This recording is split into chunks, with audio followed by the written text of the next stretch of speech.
जमशेदपुर से बड़ी और चिंताजनक खबर सामने आई है। टाटा स्टील जूलॉजिकल पार्क में कृष्णा मृगों पर घातक बीमारी का गंभीर प्रकोप फैल गया है। 1 दिसंबर से 6 दिसंबर के बीच 10 कृष्णा मृगों की मौत हो चुकी है। शुरुआती जांच में पुष्टि हुई है कि ये मौतें हेमोरोजेनिक सेप्टिसिमिया गलघोंटू संक्रमण के कारण हुई है, जो पशु चुरेला बैक्टीरिया से फैलता है। जू में कुल 18 कृष्णा मृग थे, जिनमें से अब सिर्फ 8 ही जीवित बचे हैं और इनकी स्थिति बेहद गंभीर मानी जा रही है। संक्रमण को रोकने के लिए जू प्रबंधन ने बाड़ों में एंटीबैक्टीरियल दवाओं का छिड़काव शुरू कर दिया है। साथ ही रांची के ओरमांझी स्थित भगवान बिरसा मुंडा जैविक उद्यान को भी सतर्क रहने के निर्देश भेजे गए हैं, ताकि बीमारी अन्य प्रजातियों तक ना फैल जाए। टाटा जू की डिप्टी डायरेक्टर नाइम अख्तर ने बताया कि पहली मौत 1 दिसंबर को हुई, जिसके बाद लगभग हर एक दिन नया मामला सामने आया। मृत मृगों के नमूने रांची वेटरनरी कॉलेज भेजे गए, जहां प्रारंभिक जांच में पश्चुरेला बैक्टीरिया की पुष्टि हुई है।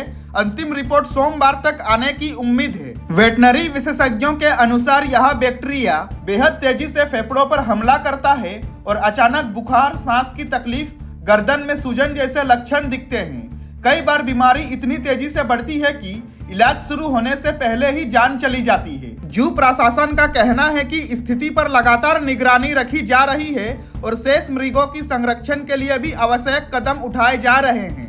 जो हमारे यहाँ पर ब्लैक बक हैं, इसमें करीबन 18 हमारे पास ऑल टुगेदर ब्लैक बक है। उसमें 10 की डेथ तक हुई है, मतलब कल सुबह तक हुई थी और ये 2 तारीख की सुबह शुरू हुआ था। और ये शुरू में जो पहले पहले दिन तो एक ही डेथ हुई थी, तो हमें लगा कि ये थोड़ा कोल्ड स्ट्रेस की वजह से हो सकता है।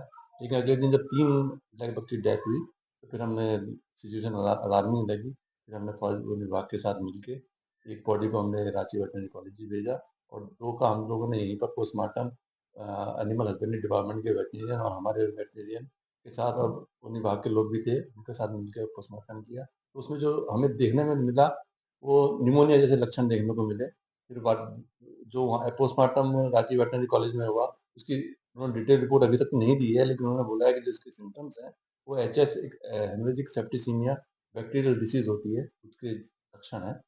और ये बिग पाचुरेला बैक्टीरिया होता है, उसकी उस फैमिली के से ये इन्फेक्शन हुआ है। और ये जो बीमारी है, बेसिकली गाय-भैंस की बीमारी है। ये ब्लैक मतलब वाइल्ड एनिमल में बहुत कम होती है, लेकिन क्योंकि अ, ये कहीं पर इन्फेक्शन पेट एनिमल से में वाइल्ड एनिमल में आ जाता है। अभी कुछ दिन पहले बेलगावी में नवंबर के महीने में भी 38 ब्लैक बक्स की डेथ इसी बीमारी से। कितने टोटल थे और कितने अभी तो बचे हुए? हमारे पास 18 थे, 10 की मोर्टेलिटी हुई है।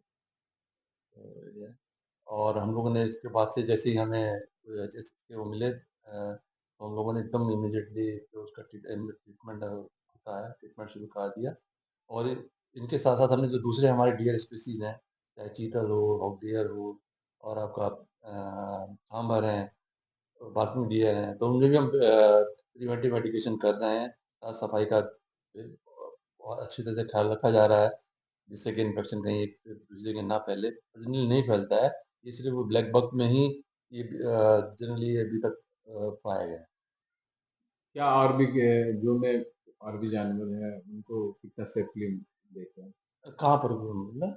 मतलब और भी जो है, क्या उनसे और भी प्रभाव पड़ सके क्या? जैसे जिस तरह का भी 10 की नहीं, मौत हुई। नहीं, अभी तो स्थिति बिल्कुल नियंत्रण में है। हुँ। और अभी कल से मतलब टच वुड है कि कल सुबह से कोई फर्दर मोर्टेलिटी नहीं हुई है और वी होप कि ये स्थिति नियंत्रण में आ गई है और हम लोग भी डिटेल रिपोर्ट का इंतज़ार कर रहे हैं। तो और लेकिन फिर भी हमारा जो बेस्ट ट्रीटमेंट है, बेस्ट इंटरवेंशन है, वो हम लोग कर रहे ये वायरस होने का हैं। कारण क्या है? बैक्टीरिया। बैक्टीरिया जो है। हाँ, जी। इसका इसका आने का सबसे बड़ा कारण क्या था, जैसे गाय-भैंस में बहुत कॉमन वैसे ये बैक्टीरिया ऐसा है कि बहुत कॉमन है, सब जगह मिलता है। गाँव में, शहर में, मोहल्लों में। क्या है गाय-भैंस की बीमारी में ये होता है। तो जनरली क्या होता है, जब इनकी गाय-भैंस की डेथ होती है तो ये क्रोज़ वगैरह उसमें फ़ीड करने जाते हैं। आजकल तो गिद्ध वगैरह रहे नहीं हैं।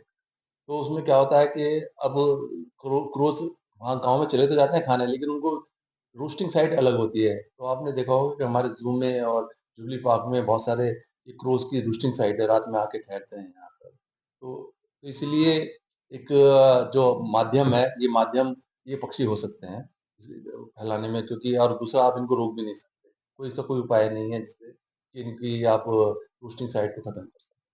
क्या पहले से कुछ ऐसा लग रहा था कि बीच में एक अचानक तो डेथ नहीं होगी? नहीं, नहीं। कहीं न कहीं नहीं, लगा नहीं। होगा नहीं, नहीं। लेकिन हमें बीच में सुनने को मिलता रहता था कि बोला जाए कि वहाँ पर जैसे बेलगावी में हम कर्नाटक की बात करें, वहाँ पर डेथ हुई थी। तो इन चीज़ों की नॉलेज तो हम लोग को आती रहती है। तो हम लोग फिर भी अगर उनसे सबक लेते हुए कि हमारे यहाँ कुछ ऐसा ना हो, तो हम लोग हमने एहतियात बरतते हैं। तो लेकिन कहीं न कहीं हमारे ब्लैक बक की कुछ इम्यूनिटी कमज़ोर रही होगी, जो इस बैक्टीरिया ने उन पे अटैक किया। सर अपने नहीं मकसद है टाटा स्टील का।